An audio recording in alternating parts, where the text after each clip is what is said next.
नमस्कार दोस्तों, आप सभी का अपने YouTube चैनल आशा स्टडी पॉइंट पर स्वागत है। पेट 2023 की दृष्टि से जो हम लोग रीजनिंग के प्रैक्टिस सेशन पर चर्चा कर रहे हैं, आज का हमारा सेट होगा 7। पिछले सेट्स अगर आपने नहीं देखे हैं तो प्लेलिस्ट में आपको सारे सेट मिल जाएंगे, 1 बाय 1 करके आप सारे देख लीजिएगा, क्योंकि हर एक प्रश्न आपके पेपर की दृष्टि से इम्पोर्टेंट है। तो चलिए, जो रीजनिंग के आपके आने वाले प्रश्न वो हैं आपके 5, तो उन्हीं 5 प्रश्नों पर चर्चा करते हैं। ये है सेट नंबर आपका 7। चलिए, सेट नंबर 7 का पहला क्वेश्चन पे चर्चा करते हैं। कैलेंडर से है, यदि बीते कल से पहले दिन बुधवार था तो रविवार कब होगा? तो रविवार कब होगा, ये प्रश्न आपका दिया हुआ है। तो चलिए, इसके 4 ऑप्शन भी देख लीजिए, क्योंकि ऐसे प्रश्नों में ऑप्शन बहुत ज़रूरी हो जाते हैं। प्रश्न में कहा गया, ऑप्शन पहला है आपका आने वाला कल। आने वाले कल के 2 दिन बाद, आने वाले कल के 2 दिन बाद। नेक्स्ट ऑप्शन है आपका आज। नेक्स्ट है आपका आने वाले कल के बाद अगले दिन। आइए, जब भी इस तरीके का कोई प्रश्न कैलेंडर का दिया होता है तो सबसे पहले हमें करना क्या होगा, आपको आज के बारे में पता करना होगा। चाहे वो आने वाला कल हो, चाहे बीता हुआ कल हो, हमेशा आज से तुलना करते हैं। तो चलिए, क्या कहा गया है, हम पहले आज को बना लेते हैं।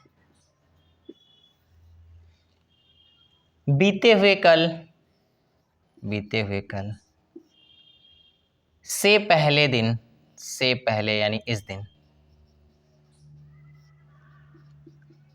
इस दिन क्या है आपका? बुधवार है, बुधवार हो गया। तो इसका मतलब कल क्या होगा? इस दिन गुरुवार रहा होगा। और आज क्या होगा आपका? शुक्रवार हो जाएगा।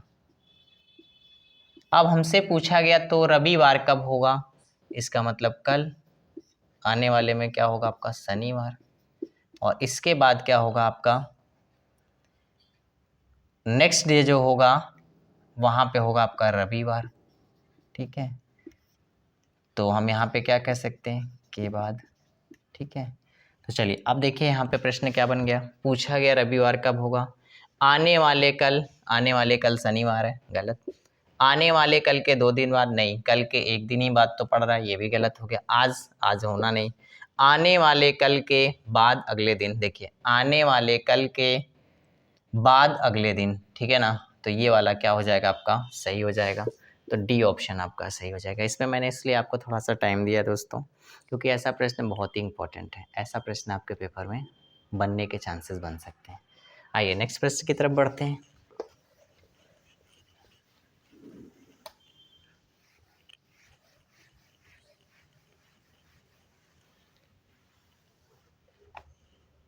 प्रश्न में कहा गया आपसे, विकल्पों में विषम को चुनिए।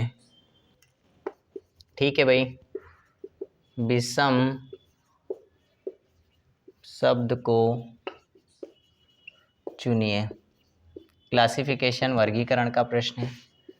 ए बी सी डी ऑप्शंस हैं आपके। CAT कैट,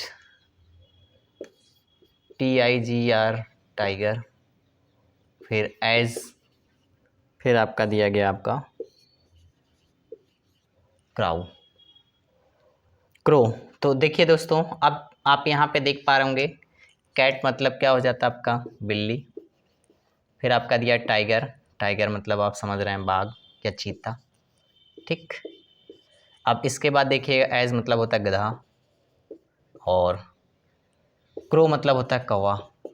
तो अगर ये हिंदी में लिखा होता तो बहुत इजली आप समझ पाते। यहाँ पे देखिए ये तीन क्या हैं, आपके जानवर हैं, तो इनका समूह अपना अलग हो जाएगा, और ये कौवा क्या हो जाएगा, पक्षी हो जाएगा। तो पूछा गया इसमें अलग क्या है, तो आपका अलग क्या हो जाएगा, डी वाला ऑप्शन। ठीक है, आइए नेक्स्ट प्रश्न देखते हैं। तो थोड़ा बहुत कभी कभी ऐसे प्रश्न जब क्लासिफिकेशन के आते हैं तो वहाँ पे हिंदी में ना लिख के इंग्लिश में भी लिख देता है, तो कोई अंतर नहीं पड़ता, आप कर पाएंगे इसको भी। प्रश्न में आपसे कहा गया नेक्स्ट में कथन निष्कर्ष का है। कथन कुछ आपके इस तरीके से हैं, सभी कलम पेंसिलें हैं, सभी कलम पेंसिलें हैं। दूसरा कहा गया आपसे कोई भी पेंसिल रबड़ नहीं है, कोई भी पेंसिल रबड़ नहीं है।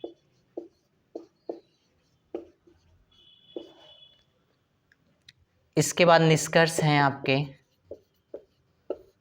निष्कर्ष पहला आपका कहता है कोई रबड़ कलम नहीं है, कोई रबड़ कलम नहीं है। निष्कर्ष दूसरा आपका कहता है कोई भी कलम रबड़ नहीं है, कोई भी कलम रबड़ नहीं है।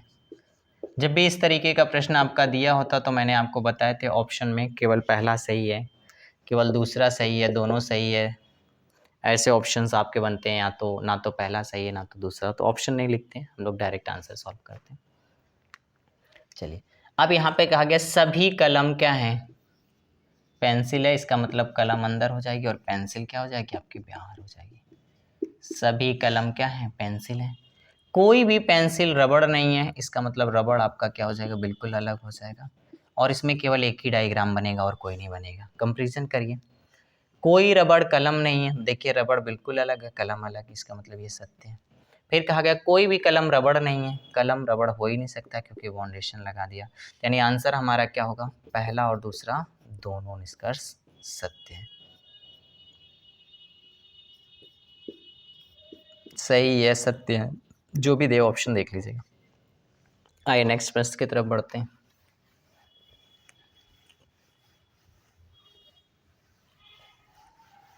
नेक्स्ट प्रश्न में आपसे कहा गया है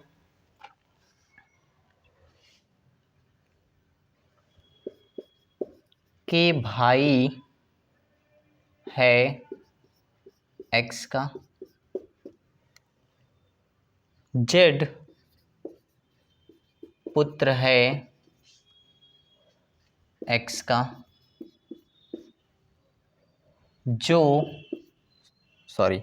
पी जो के की पुत्री है,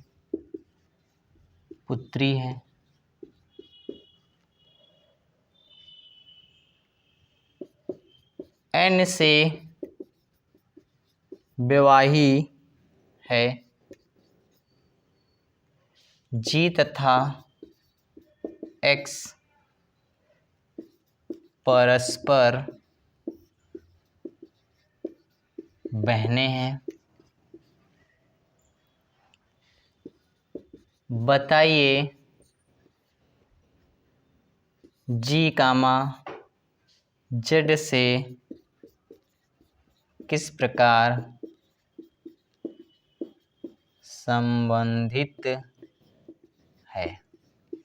ये है प्रश्न आपका ब्लड रिलेशन का। डायग्राम बना लेते हैं। जब भी इस तरीके का कोई दोस्तों प्रश्न आता है तो आप डायग्राम पे ध्यान दें, डायग्राम को समझ लेंगे तो रिश्ते कोई भी हो आप बना पाएंगे। प्रश्न में आपसे कहा गया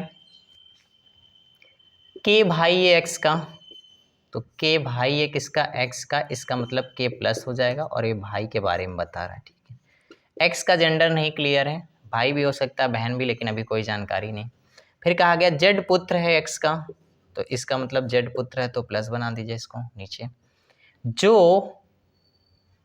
क्या कहा गया, P जो K की पुत्री है, तो P क्या है, माइनस है, K की पुत्री है जिसका विवाह किससे हुआ, या विवाहित किससे, N से, इसका मतलब N इसका क्या है, पति है, प्लस है, ये बात आपको ध्यान रखना है। आगे क्या कहा गया, G तथा X परस्पर बहने, तो G को यहाँ बना दीजिए,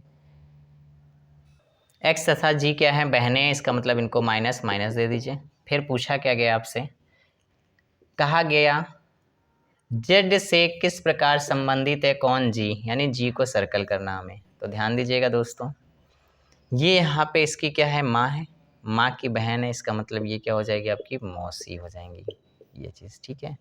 अब यहाँ अगर आपसे इससे कहीं कुछ भी रिश्ता पूछता तो ये क्या हो जाते, आपके मामा हो जाते। तो यहाँ फिलहाल आप इतना ही समझे कि यहाँ पे आंसर क्या होगा, मौसी। आइए नेक्स्ट प्रश्न, इस सेशन के आखिरी प्रश्न पर चर्चा करते हैं। सेशन आपको पसंद आता है तो सेशन को शेयर किया करिए। अब हम बार बार क्या कहें, आप तो समझ ही पा रहे होंगे, ठीक है, सभी को लाभ मिलना चाहिए इसका। आइए आखिरी प्रश्न पर चर्चा करते हैं।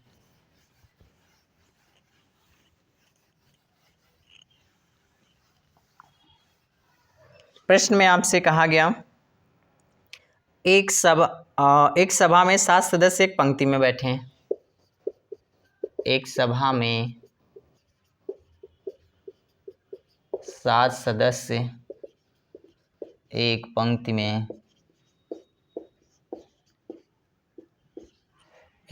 में बैठे हैं।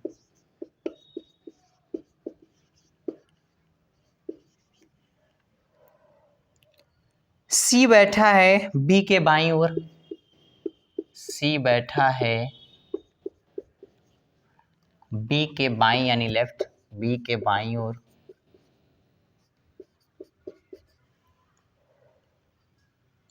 किंतु डी के दाईं ओर।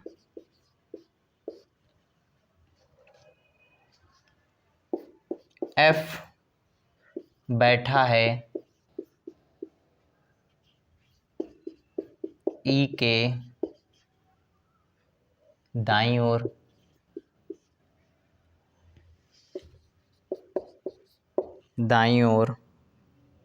किंतु डी के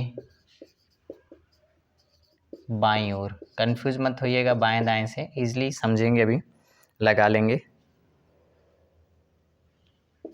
एच बैठा है ई के बाईं ओर, ई के बाईं ओर,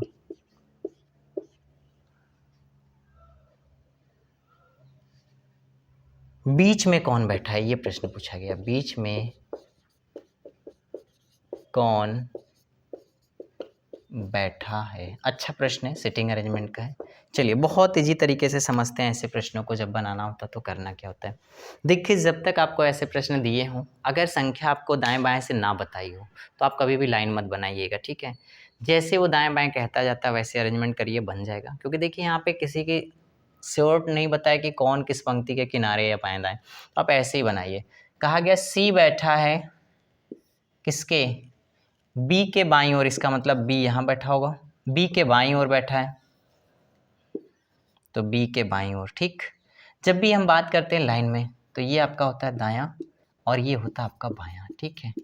तो बी क्या कहा गया, सी बैठा है बी के बाईं ओर और डी के दाईं ओर, इसका मतलब डी को यहाँ रखना पड़ेगा तब इसके दाईं पड़ेगा, ठीक। अब इसके बाद क्या कहा गया है, एफ बैठा है ई के दाईं ओर किंतु डी के बाईं ओर, ठीक है। तो अब देखिए यहाँ से एफ बैठा है किसके, डी के बाईं ओर, तो डी के बाईं ओर और ई के दाईं ओर, तो इसका मतलब ई यहाँ बैठेगा, तो ई के दाईं ओर। ऐसे आपको बस बनाना रहता है जैसे जो कह रहा है। फिर इसके बाद क्या कहा गया, एच बैठा है ई के बाईं ओर, एच बैठा है ई के बाईं ओर, बैठ गया। बाईं ओर बीच में कौन बैठा है, कितने हो गए दोस्तों आपके, ये हो गए 6। एच बैठा है ई के बाईं ओर, बीच में कौन बैठा है, 1 मिनट रुकिए, कुछ छूट गया क्या, चलिए दोस्तों देखिएगा, यहाँ पे एक लाइन छूट गई तभी ये बन नहीं रहा था। वो लाइन ये है, कहा गया था ए बैठा है बी के दाईं ओर। बस अब ये लाइन जैसे आप जोड़ देंगे पूरी बन जाएगा। देखिए क्या बैठा है, ए बैठा है बी के दाईं ओर, इसका मतलब ए कहाँ बैठेगा, यहाँ हो जाएगा। अब देखिए 7 लोग बन गए ना। वही मैंने कहा कि अरेंजमेंट ऐसा कैसे हो सकता है। तो देखिए प्रश्न थोड़ा जल्दी लिखने के चक्कर में अगर कोई चीज़ मिस होता है परेशान ना, वहाँ प्रिंटेड मिलेगा आपको, परेशान नहीं होना। अब देखिए 7 लोगों का क्रम ये बन गया, ये है आपके 7 लोगों का क्रम। ये पोर्शन आपका बन गया बायां और ये आपका हो गया दायां। अब बीच में बैठने के बारे में पूछा है, बीच में कौन बैठा है। तो देखिए भाई 7 लोग हैं, इसका मतलब 3 लोग इधर 3 लोग इधर, बीच में बैठने वाला कौन है, डी। तो इसका आंसर हो जाएगा डी। तो ये है दोस्तों सेट नंबर 7 हमारा। फिर मिलते हैं नेक्स्ट सेट में। Thank you.